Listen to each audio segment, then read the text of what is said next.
Parade ground లో నిర్వహించిన hot air balloon festival ను సందర్శించారు మంత్రి జూపల్లి. టూరిజం ఇన్వెస్ట్మెంట్ ను ప్రోత్సహించేందుకు ప్రభుత్వం ఈ కార్యక్రమాన్ని ఏర్పాటు చేసిందన్నారు. ఏ అవకాశం వచ్చినా రాష్ట్ర పర్యాటక అభివృద్ధికి ముందుకు వెళ్తూనే ఉంటామని చెప్పారు. మరిన్ని వివరాలు మా ప్రతినిధి హేమ అందిస్తారు. Hot air balloon show Hyderabad లో ప్రెజెంట్ చూపల్లి అందరినీ కూడా ఆకట్టుకుంటుంది. ఇదే విషయం పైన మనతో పాటు మాట్లాడడానికి మంత్రి జూపల్లి ఉన్నారు. సార్, మార్నింగ్ మీరు ఎక్స్పీరియన్స్ చేశారు, ఎలా ఉంది? కొత్త అనుభూతి, ఆనందం, ఆహ్లాదం, అనుభూతి, adventure. So almost about 2500 feet above sea level వెళ్ళడం జరిగింది. సో హైదరాబాద్ మొత్తం పైనుంచి వీక్షిస్తే చిన్నగా అవపడుతుంది. మన మాన్యుమెంట్స్, అదేది గోల్కొండ ఫోర్టు, అట్లాగే చార్మినార్ కానీ, రకరకాల గండిపేట రిజర్వాయర్ కావచ్చు, ఇవన్నీ కూడా కనబడుతున్నాయి. ఈ హాట్ ఎయిర్ బెలూన్ షోను మొదటిసారి హైదరాబాద్కు పరిచయం చేయడం జరిగింది. దీనికి చేసిన ఉద్దేశం ఏంటంటే టూరిజం శాఖ ద్వారా ప్రమోట్ చేయడం జరిగింది. కారణం ఏంటంటే ఇప్పుడు సరే మన దేశంలో అంటే మన రాష్ట్రం కొత్త, కానీ విదేశాలలో ఇట్లా ఒక్కొక్క దేశంలో కొన్ని వేల డ్రోన్స్ ఉంటాయి. సో దీని మూలంగా ఏంటంటే టూరిజంను ప్రమోట్ చేయడం కోసం దాని ద్వారా ఇన్వెస్ట్మెంట్, సపోజ్ ఈ బెలూన్స్ తయారు చేసి ఒక బెలూన్ తయారు చేయాలన్నా, ఒక బెలూన్ ఆపరేట్ చేయాలన్నా కనీసం మినిమం 10 members, ఒక్కొక్కరికి కనీసం 10 మందికి ఎంప్లాయ్మెంట్ దొరుకుతుంది. రెండవది ఒకటి ఎంప్లాయ్మెంటు, దీని మూలంగా పర్యాటకులు వస్తారు. ఆధారపడండి హోటల్స్ కావచ్చు, ట్రాన్స్పోర్ట్ కావచ్చు, రకరకాల ఇతర పద్ధతుల ద్వారా వాళ్ళకు కూడా ఆదాయం పెరుగుతుంది, రాష్ట్ర ఆదాయం పెరుగుతుంది, ఉద్యోగాలు, ఉపాధి అవకాశాలు ఇవన్నీ. రెండవది దీని ద్వారా మన తెలంగాణ టూరిజంలో ఉన్నటువంటి హెరిటేజ్ బిల్డింగ్స్ను, అంటే హెరిటేజ్ స్ట్రక్చర్స్ను చూపించి ప్రపంచానికి పరిచయం చేయడం కోసం ఎట్లయితే మిస్ వరల్డ్ తీసుకొచ్చింది. రీసెంట్ డేస్లో మిస్ వరల్డ్ కానివ్వండి, మొన్న మెస్సీ వచ్చి ఆడడం కానివ్వండి, ఇలాంటి గ్లోబల్ ప్రోగ్రామ్, ఇంటర్నేషనల్ ప్రోగ్రామ్ని హైదరాబాద్కి పరిచయం చేస్తున్నారు. ఆ డిపార్ట్మెంట్కి మీరు ప్రధానంగా మంత్రిగా ఉన్నారు. ఎలా ఇదంతా పాసిబుల్ అవుతుంది? Nothing is impossible for a willing mind. చేయాలనే తపన ఉంటే ఏదైనా సాధించవచ్చు.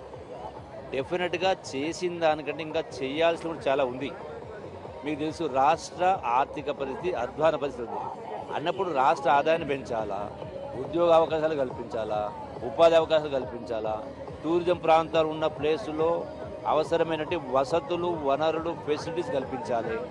ఈ యొక్క టూరిస్టులు వచ్చేటువంటి వాళ్లకు కళాకారులు ఉన్నారు, వేలాది మంది కళాకారులు, వాళ్ళకు కూడా పాపం జీవనాధారం లేదు. సో ఈ టూరిజం ప్లేసెస్లో టూరిజం అట్రాక్ట్ చేయడం వల్ల ఈ కళాకారులకు కూడా కొంత ఆదాయం రావాలి అనే ఉద్దేశంతో ఇవన్నీ చేస్తూ ఉన్నాం. చాలా మంది ఎవరైతే ఎక్స్పీరియన్స్ చేసిన వాళ్ళు హైదరాబాద్లోనే పెట్టొచ్చు కదా, పర్మనెంట్గా పెట్టొచ్చు కదా అన్నారు. ఇందాక మీ కార్పొరేషన్ చైర్మన్ కూడా అన్నారు. అలాంటిది ఏమైనా ఆలోచనలో ఉన్నారా? ప్రభుత్వం పెట్టుబడి పెట్టదు, ప్రభుత్వం వ్యాపారం చేయదు, ప్రైవేట్ వాళ్ళు పెట్టుబడి పెట్టాలి. అందుకనే ఈ రోజున తెలంగాణ రాష్ట్రం 10 సంవత్సరాలు లేనటువంటి నూతన టూరిజం పాలసీని తీసుకురావడం జరిగింది, చట్టం చేయడం జరిగింది.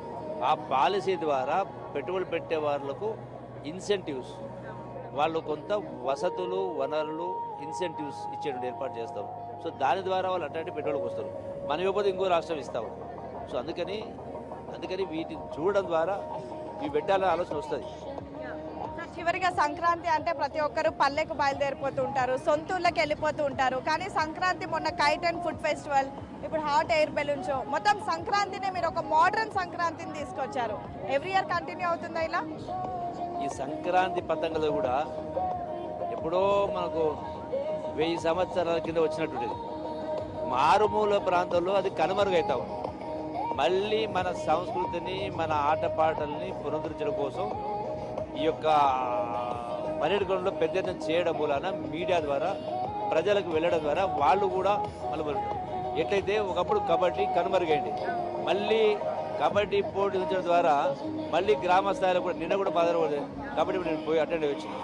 సో అంటే ప్రజలను మోటివేట్ చేయడం, ఎక్కడో ఒక సంఘటన చేయడం మూలన అది ఆ పబ్లిసిటీ అయ్యి ప్రచారం జరిగి దానిలో నిమగ్నమయ్యే అవకాశం ఉంటుంది. సో మొత్తానికైతే ఈ పండగ ఏదైతే ఉందో, సంక్రాంతి అంటే ప్రతి ఒక్కరు ఆంధ్ర వెళ్ళిపోతూ ఉంటారు. కానీ మోడర్న్ సంక్రాంతిని హైదరాబాద్కి తీసుకొచ్చాము. కనుమరుగవుతున్నటువంటి పండుగలు లైక్ టైటన్ ఫుడ్ ఫెస్టివల్ కానివ్వండి, హాట్ ఎయిర్ బలూన్ షో కానివ్వండి, ఇలా అనేక కార్యక్రమాలు తీసుకురావడంలో తెలంగాణ టూరిజం శాఖ విజయవంతమైందని అయితే మంత్రి జూపల్లి కృష్ణ చెప్తున్నటువంటి పరిస్థితి. వీడియో జర్నలిస్ట్ రాజుతో Hema big TV, parade grounds.